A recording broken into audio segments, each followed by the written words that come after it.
Thanks for having me. And I'm here to tell you about the Bureau of Investigative Journalism, which feels like a in real life or in real time explanation of the first speaker and then Anushka, but I can talk to you about what we're going through and how we're having to adapt. But first of all, just a little bit about me. My name's Rozina. I joined the Bureau as the Editor-in-Chief and CEO in 2022.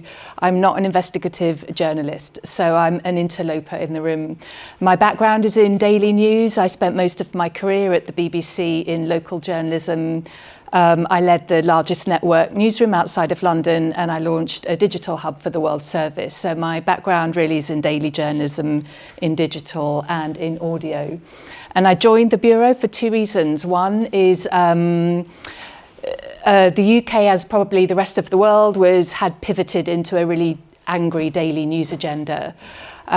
We had Brexit, we had terror attacks, we had the election of Donald Trump, we had 3 general elections in as many years in the UK, and I thrived on daily news, but I felt that actually there was deeper public interest journalism that needed doing. And so when the opportunity came up at the Bureau, I was really compelled by its public interest mandate.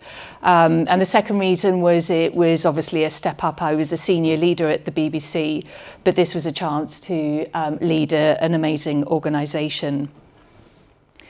The Bureau was founded in 2009 by a woman called Elaine Potter. She's there second on the left, and she was a pioneer in investigative journalism. She was responsible for exposing the medical malpractice around thalidomide. She was working for the Sunday Times Insight magazine, and in 2009, her and her husband David Potter founded the Bureau in order to spark change through public interest accountability journalism. And she says today, given the alarming and chaotic state of the world, the difficulty in finding the truth and ensuring accountability for those with the power to avoid it, the importance of the Bureau has, if anything, grown greater. The Bureau was built to address these very questions, and we will continue along this path of probing for the truth with fierce determination. So we have 5 key verticals. We've grown organically based on the funding that the Bureau brought in. So we have a big tech team that's focused on AI, mis and disinformation and democracy and labour rights of big tech companies.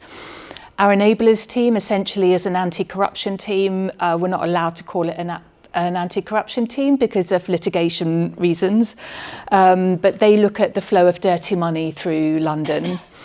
Our environment team has specialisms around deforestation and also climate finance, and we also look at food supply chains. Our global health team has a strand on big tobacco and also has recently been reporting via photojournalism on antibiotic resistance, so AMR, which is one of the world's 5 deadliest killers. And we have a Bureau local team that has gone through various iterations depending on the funding landscape. And so we have pivoted most recently into a community-led series, so working alongside communities to news gather, commission and to tell the story. We're an impact model newsroom, so our mandate is to spark change. We're not just here to do an investigation. We're a team of journalists, so we all care about a good headline and a good top line, but we have impact producers embedded within our newsroom, and the impact producers are there to essentially keep our journalism clean. So they work with stakeholders, campaign groups, parliaments, in order that our journalism can be used to either become evidence in Parliament, or the data could be used by campaigning groups in order to shift the dial. We are not a campaigning newsroom, we are independent, we don't advocate. So it's really important that our journalism is trusted, we follow the facts. But impact makes us different, and in today's world, newsrooms should be thinking about how they are different in the ecology and what they are doing to fix a problem in journalism. Last year we covered 100 stories, so our team is around 40. We punch above our weight, I would say, and the slate that you see there is a guy called Liam Kavanagh, and it was one of our biggest local stories last year, but it took 4 years to report. Essentially, this guy was a businessman, and he went to a local authority in Essex, and he literally sold them sunshine. He sold them solar panels. He made £150 million from the local authority. That story started by one of our local reporters seeing a single data cell in a sheet, and then starting to investigate. He thought that was a bit weird or problematic, so he started following the story. And as I say, it took 4 years. At the 4-year mark, the council was put into administration. There was an independent review. The leader of the council resigned, and the chief operating officer resigned as well. So in terms of impact, we got a good outcome from this, but the council now is trying to sue Liam Kavanagh, who has multiple homes and is untraceable.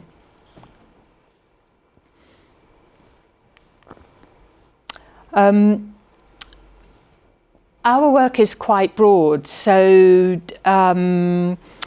we've covered everything from Roman Abramovich's links to Putin, to community-equipped reporting. Community-equipped reporting, this story was the first one of its kind. We worked with a housing association in London. We wanted to find out what the impact of climate change was on the health of people in the UK. And it was a way of relating a very macro theme to sort of micro experiences of real people.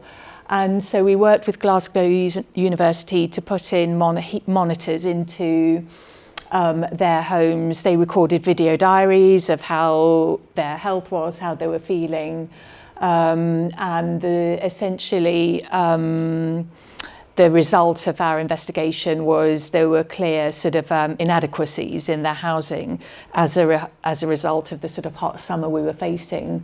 And the local authority decided that they would invest £1 million into adapting their housing. So that was another really good outcome. I mentioned that our difference is impact, and here are just sort of 5 examples of where our investigations have made a difference. So Nestlé dropping a major Brazilian beef supplier after we exposed how it sourced cattle from illegally deforested land, which had been seized from an indigenous nation. And in that investigation, we had also asked a collective of filmmakers, the Mikey Collective, to record a film about the impact of what was happening to them. So we gave them a drone because we are, I would say, a newsroom that's committed to diversity and inclusion. So rather than just report on communities, we want to hear from them as well. So it's about giving people a lens and a voice in telling their story. The second example is the investor appetite for financial products called sustainability-linked bonds dipped by over 1/3 after we revealed that companies were using them to help fund mines, fossil fuels and other carbon-intensive industries, all under the guise of sustainable finance. So we have a climate finance specialist who essentially looks under the bonnet and really discovers whether banks and other financial institutions are meeting their green pledges. The Del Monte investigation, we started last year. We didn't have any funding for it, but it came to us via one of our freelance reporters in Kenya. And it's quite hard to turn down a story when it's so clearly in the public interest. So essentially we decided that we had to do it, even though we didn't really have the money to do it. What we had exposed were human rights violations at Del Monte pineapple farm in Kenya. So what was happening was that the guards were killing local people who were going in to steal the pineapples. That investigation we reported on for over a year, and it's still ongoing. As a result, Del Monte fired more than 200 guards from the pineapple farm. There was a human rights assessment commission in the wake of our investigation. And as I say, we're sort of still following the story in order to shift the dial on change there. A number of years ago, after our Shadow Wars investigation, the White House publicly released data admitting that it had dropped bombs that killed children after denying it, but which we were able to document in the Shadow Wars program. We were the first to investigate and document drone warfare. And then the final one, again, was a few years ago. The UK Office for National Statistics started counting homeless deaths as the result of our Make Them Count investigation. And that was another really transformational investigation that we did. So in terms of generating support, foundation funding, membership funding, we're able to say that our journalism actually is a force for good.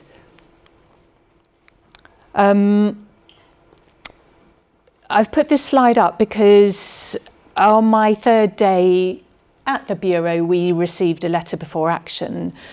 So essentially, it was a threat of litigation by somebody who we had reported on earlier that year. And we fought the case, and we became part of the anti-SLAPP coalition. So a SLAPP is a strategic lawsuit against public participation, where if you're rich and powerful and you have the funds to do so, you can take any newsroom to court because you don't happen to like their reporting. And in the UK, our sort of defamation laws need adapting, need modernising. It's really easy in the UK to put out a story or to be on the point of putting out a story for the person that you're reporting on to come back and say, I'm going to slap you with a lawsuit if you put this story out. So essentially, we were confident in the story and decided to fight the case. And we had a good legal team and good counsel, and obviously it was quite a stressful period because the reporters felt under the spotlight. The legal letters are quite intimidating, but I'm pleased to say that 2 or 3 months ago the case was settled. Our article is still up, which tells you which way the case went. And all in all, that case cost over £500,000.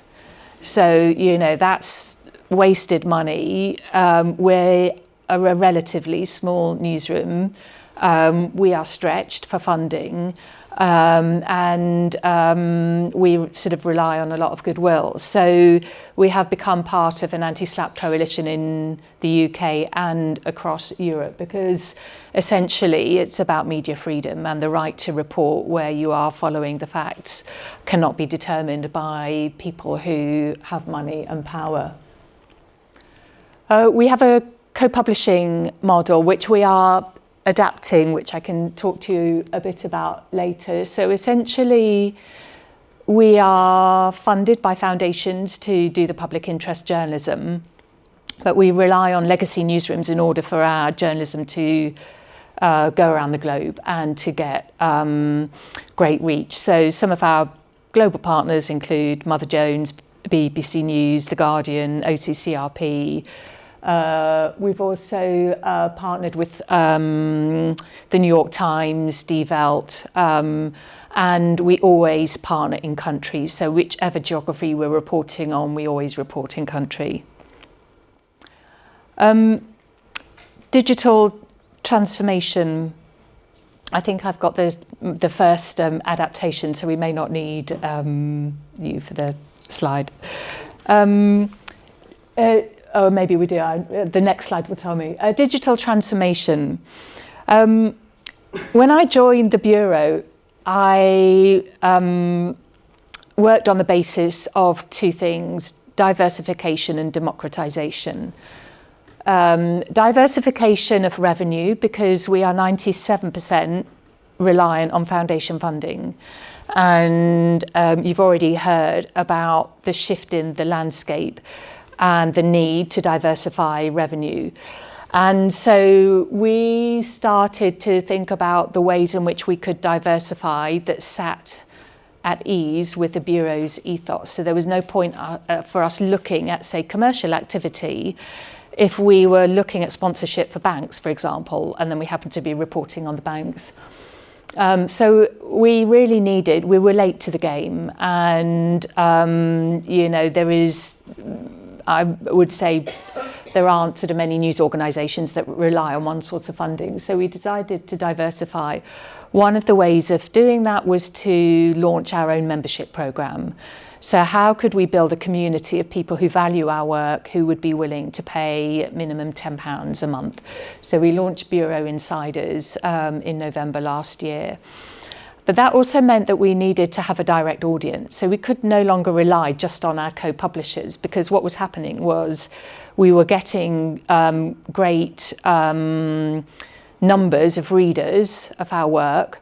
But if you were to ask anybody who had done the investigation that they had read, they wouldn't know it was us. They would have thought it was The Guardian. So we weren't getting recognition, we weren't getting brand awareness, and we don't make money from our partnerships. So it was a really, light bulb moment that we had to adapt. And so starting to build our own audience was really important. That's our slate from our Instagram. So we developed short form, Instagram and LinkedIn, our sort of primary platforms, and also our newsletters are one of our direct products. But it was quite a culture shift, and essentially making the case for transformation to the board and internally. And I use a quote that I know that Brant and I we can agree to disagree. But she said that philanthropy is not a business. This is Maribel Perez Wordsworth, who's just taken over quite recently as president of the Knight Foundation. She said, philanthropy is not a business model, it's a revenue stream. Non-profit is not a business model, it's a tax status. And so we had started to do a lot of work around, what should our business model do? And the Financial Times in the UK had a strategy paper which said the sort of optimum, or the sort of sweet spot, is four streams of revenue. So don't be over-reliant on one, but start to adapt. So we decided that we would launch a membership program, that we would also build a high worth individual network. So people who really cared about our work, who essentially had money that they would spend on that. And the final one was commercial. So commercial for us are looking at training opportunities and also podcast opportunities. And also we're trying to do this with a team that we don't have funding for any new posts to look at commercial or to develop a high worth network.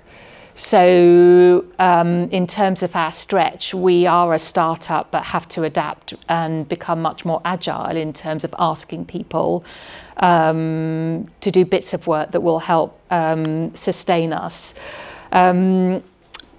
we had to really think about hard stuff, who we are, what we do, really be clear in our mission and not deviate from that. And also use a lot of data to decision make. So rather than just pick ideas from the air, we had to really do our homework and understand what was the right kind of journey for us. And also, it was quite a shift, I would say, to start talking to the team about money. So they're a team of investigative journalists, but we also have a moral purpose, and we are in our world not for the salary, because typically non-profit newsrooms pay less than legacy newsrooms. Many of us have joined from legacy newsrooms and taken a pay cut to do this work. And we sort of had, we had never really spoken to the team about funding and money. And we were unionised just before I arrived. So we were in a situation where some people had access to more information about our funding, but not everybody did. So we decided to just be transparent and to talk to people about the funding situation, the kind of rocky days ahead, and also the case for diversifying. And I think that was sort of culture change. It was quite a shock to the system, to some people. Some people didn't want to know about how we were funded. They just wanted to do their job. Other people wanted to know exactly what, our future held, and we don't have a crystal ball. And some people just were sort of slightly perplexed that we were in a sort of unsustainable situation. But we are a non-profit newsroom, and so when you come into the non-profit world, you sort of have to take that as a sort of core of, the uncertainty is also part of doing the good work, comes the bad stuff. And personally, when I was thinking about applying for my job, my husband is risk averse. And so I was in a very good job with a higher salary. I'm in my 50s, so my pension was going to go if I joined the bureau. So obviously, all these decisions are sort of family decisions, and but ultimately I persuaded him that this was the job for me, and I was going to do it. And so essentially everybody has to, what I wanted for the team was they had to make their own decision about whether the bureau was a place for them. They loved doing the job, they loved the culture, but they also have to understand that I'm never going to be able to give them exactly what they want. The second was about diversifying and democratizing our content, because I feel that investigative journalism can be very highbrow. And our sort of modus operandi was long reads, so long text reads. And actually everybody, all our verticals are relevant to most demographics. Young people care about climate, diverse communities care about money in their pocket, everybody is affected by big tech. And so it was really important that we started to sort of democratize access to our work. And so digital adaptation, telling the sort of story in a different way, was really important, because why should some people be excluded from our work? And then the third was innovation, success and failure. And the F word is something that journalists hate. Nobody wants to fail, and yet failure is so central to what we should try and do, because unless you try and fail, you're not going to get it right. And so we had to sort of really build even more a culture of creativity. As I say, we launched a membership program in November. We worked with a guy called Stili Sharamboulos, who's a CEO at the Daily Maverick, who is an amazing CEO, and they went through 8 years of transformation. So he really sort of helped us chart our journey, or at least plan out our journey. Membership was something that the Bureau had talked about for a long time. And I was sort of determined that we absolutely needed to launch it, and yet we didn't have any money for a membership person. And we didn't have any money for any of the digital tech. So in the end, we persuaded one of our core funders to give us some seed funding to start us off for a few months. And so we had an amazing woman, Jess Best, who joined us to launch membership. It was about understanding what our proposition was. We didn't have any extra product to give members. We couldn't give them tote bags, we couldn't give them access to events, all we could give them was our journalism. And we have a board member called Greg Pichota, who is on the INMA residency. And he said, your product is your investigations in the public interest. That's what people care about. People care about the fact that you are exposing injustice, that you are putting right to wrongs. That's what you are selling them. And so we have launched on that basis. It was really about shifting our mindset, because again, some of the newsroom were saying, well, why do we need to do this? Why can't we just carry on as we are? And actually we had to really think about how do we adapt our tone and our voice for our members. You know, some people, I would argue that the loss of trust in public institutions, politics, also includes some legacy newsrooms, because we feel distant to the people we're trying to reach. And so how did we need to adapt our writing style, our tone of voice, in order to feel that people were really at the heart of what we were doing?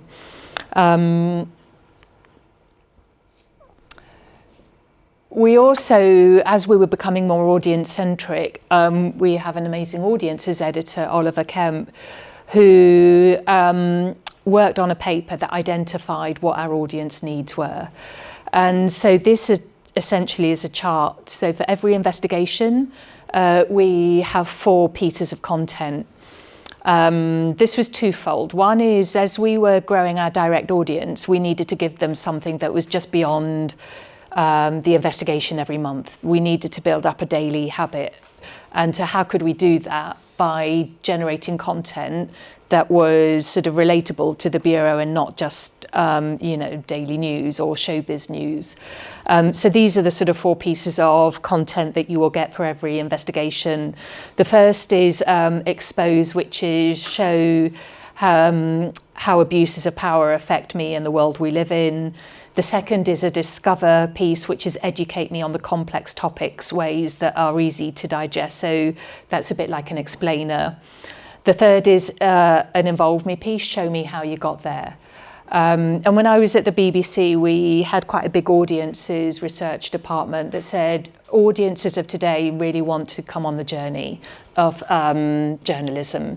They don't just want the end point or the end product. They're really interested in understanding how you got the idea, who you spoke to, what were the barriers, what were the kind of high points. And then the final one is a spark. So show me how your work has impacted the world we live in. Because we're an impact model newsroom, that was essentially a piece of solutions journalism that felt very natural to us. We also had to think about product. That was something we'd never really thought about at all. So if we were going to grow an audience, if we were going to grow a sort of Bureau community, what kind of things were they looking at? And this chart is taken from Lion members in the United States. And essentially the question was, what products does your news business create? And you will see that at the very top is articles, but the second one down is newsletters. And so there is a big growth in newsletters. The next one down is video, the next one down is events, and the next one down is social, and the next one down is podcasts. So in terms of our own thinking, we launched a second newsletter called The Spark, which essentially is about the good that our investigations are leading to, but not just ours, other newsrooms too. So it's a sort of digest of the good that has been achieved, and we do interviews with the other journalists from other newsrooms that we speak to, and it's a way of doing solutions-focused journalism in a way that still matches with our primary goal of investigations. That has reached around 1,000 subscribers since we launched in May. It's got a higher than average engagement rate, so we know that's doing really well. We've also started doing more video, and we will have to start thinking about events. So essentially, we've had to move from, I suppose, pure journalism to being a more audience-centric newsroom, one that thinks more like a business, not just a vocation, but if we are to sustain and to survive and to sort of really keep driving change, then we need to adapt in this way. And then the final slide essentially is, this is our team. So we had a picnic on our away day this summer. We do have multiple voices. We have many voices. We're quite a diverse newsroom. Our senior leadership team is 50% women of colour. We're quite a young newsroom. So I would say it's very idealistic as well. So we do have a firm commitment, but we are one team. And so we essentially are trying to create an organisation where we are less siloed in terms of our verticals and more towards sort of one key objective.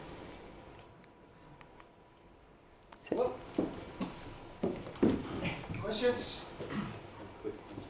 Yes, Frank? Yeah.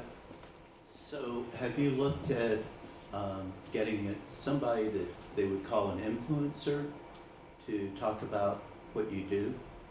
Because I was at a conference in the US, a Knight Media Foundation conference, and they had 3 influencers speak, and they had up to 1 million followers each, and everybody that was bragging about their newsletter reaching 20,000 blanched, turned pale, and got very depressed. So a lot of people are now starting to think, maybe it's like the equivalent of a columnist, but I just wondered if you've explored that. Yeah, so we are developing an ambassadors program. So ambassadors are high-profile people who value what we do, who can shout about it to the outside world. Because I do think that's absolutely key. When I was at the BBC, I launched a digital hub for the north of England, telling the stories of younger women in the north of England. And we chose our topics, but we chose some events, and we chose the host of those events based on their influencing power for exactly that reason. Essentially, we know that people with large followings also care about the world. Well, some of them do. And actually, if you can bring them into your cause, it's a no-brainer. It's a bit like charities now also have sort of celebrity development managers in order for high-profile people to endorse your work. So I do think that's important. I think it's important to do it with for a specific reason and in a way that, as I say, stays true to your ethos. So it's less about choosing people because they've got high numbers. It's more about choosing people with high numbers and whose values and whose cause equate to yours. Yeah, I wonder if you can tell a little bit more about how you choose stories out of impact, and you're not campaigning, but you are having an agreement with campaigners before you release the story. It's a bit unclear because I think it's important also when you choose a story that you actually choose a story where you can change something, and deciding that involves some kind of thinking of a campaign. So please tell me a little bit more about how you do this. So we're really clear that we're independent, and on our website we're really transparent about our funders, and we're really clear with our funders that they have no editorial jurisdiction over us. So they tend to fund thematic topics rather than specific investigations.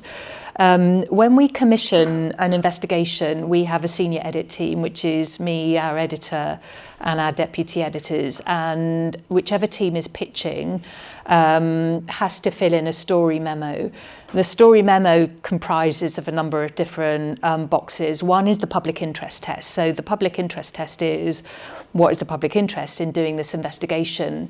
And actually it was our public interest documentation that really helped us in our SLAPS case, because our documentation was so tight and there was so much rigour to that, and we had identified a clear public interest test that essentially saved our case. So we always outline that, and then we always there's a section on what is the top line, what percentage confidence do you have in the story, who are the audiences, and then we also have a box which is what is the impact that we might be able to achieve from this story. So that might be, for example, going publicising a bank's financial green pledges ahead of their AGM, or working with in-country publications if it's about big tech workers in, for example, another geography. So we always have to think about what are the levers that we can do with this piece of journalism once it's done. And the reason we have impact producers is that so it's them who are, or it's they who are contacting the campaigning groups or the members of parliament or whoever else. It's not the journalist. And so we never editorialise. We will never say in an article, this is bad or this is good. We will say, we're here to follow the facts. This is where the facts have taken us to. The campaigning groups can use our data, they could use our name, but we will never give them an endorsement. We would never say, we're going to give you a quote to say, we support you in this work. So there is quite a nuance to it. Some people would say, how can you do the work that you do without being campaigning? And I think that is a really good question, because there is always a debate about impartiality in news, and I've come from an organisation that is very clear on impartiality. And I don't know, there was a really interesting interview that Christian Amanpour gave, where she said that there is no balance in news. If you're reporting on something, it's not, climate change, it's not, let's have the balance on people who don't believe in climate change. Climate change is a bad thing. So, I suppose intuitively we follow stories where we can see there is either inequality, wrongdoing, lack of accountability, malpractice, corruption. That's what we are there to expose. But we also look at, decide on stories where there is a systemic problem that we can focus on. And that means, like the Del Monte story, that means going back to the story even though we don't have the money for it. Or like the Thurrock story, spending 4 years on the story in order to get the change that really was needed at the sort of top end of the scale. So impact, it's, if it's a great story, but we can't think about what can we really do with it, we won't do it. And that's quite hard, when you always see a good story, you want to do it.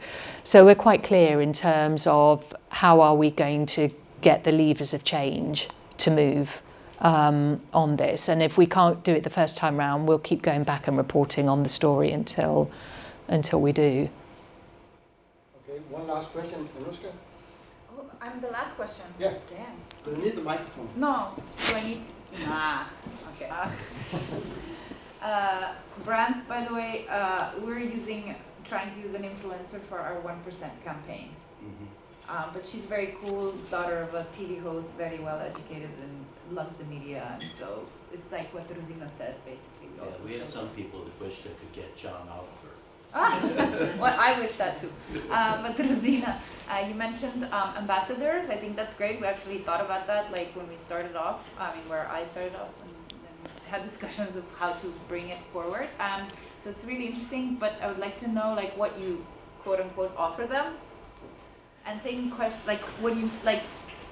Do you want to be our ambassador, and then what? and we will be grateful, or do you offer something to And- them? And then similar question for the members. Like we also have a membership program, and it's very hard to like figure it out. So I was wondering what is on the other end, like how you do it. Is it like 3 different sizes of support, and then like what do they get? So at the moment, membership is we offer different levels of support, and they can choose whichever they like. And we spent the first 4 or 5 months testing the message, so our call to action, the CTA. And the thing that really landed with people was the David versus Goliath. So they didn't want product, they didn't want swag, they didn't really want... How did you test that, sorry? So our membership editor tested via, we put out different calls to action and then looked at the results. So how much pickup was there from that, or what were they telling us that they wanted? So it was a mix of sort of combination of surveying and testing things out. And the David versus Goliath was actually, we are fighting the bad guys. You know, we're the ones we are a small newsroom. We're quite vulnerable, as you can tell from the sort of slap stuff.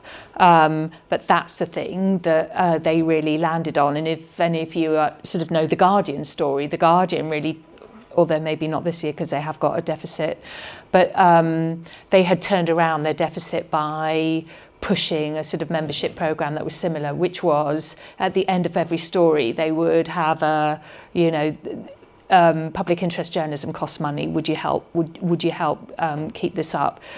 The things that we're starting to do is do a monthly TBIJ live, which will be meet the editor, meet some of the reporters. They'll tell you how they did the story. So we'll offer that to 50 people. First offer will be Bureau insiders, and then we'll open it up if they don't. So we need to look at ways in which we can keep them. I think we will start doing events as well. And then in terms of ambassadors, we've just started, but we've had a conversation with one person who has who loves our work, said he would potentially give us £30,000 a year. And what does he want from it? Nothing. He wants to support us, and obviously we will put all the ambassadors' names on our website. So these are supporters, not like people that are ambassadors in the sense like they're outside doing their thing and then they spread the word. We'll still ask him to do that because he's quite a high-profile person in the eco space. We will also ask him to advocate for us at events or to put on his social, you know, when we've got one of our latest environment investigations out. So it's that sort of, you know, we are not going beyond any boundaries that are comfortable to us. You're relying on philanthropy still, and ultimately you've got people who are also sort of fighting for a cause, and it's you know, it's a lot of money to ask for him. It's probably not that much. So you know, there is a lot of goodwill, and if you can tap into it in the right way, people will advocate. I think people are really happy to advocate for things that they really believe in. And public interest journalism, I do think, is something that people largely do care about. Okay, thanks, Rozina. Thank you.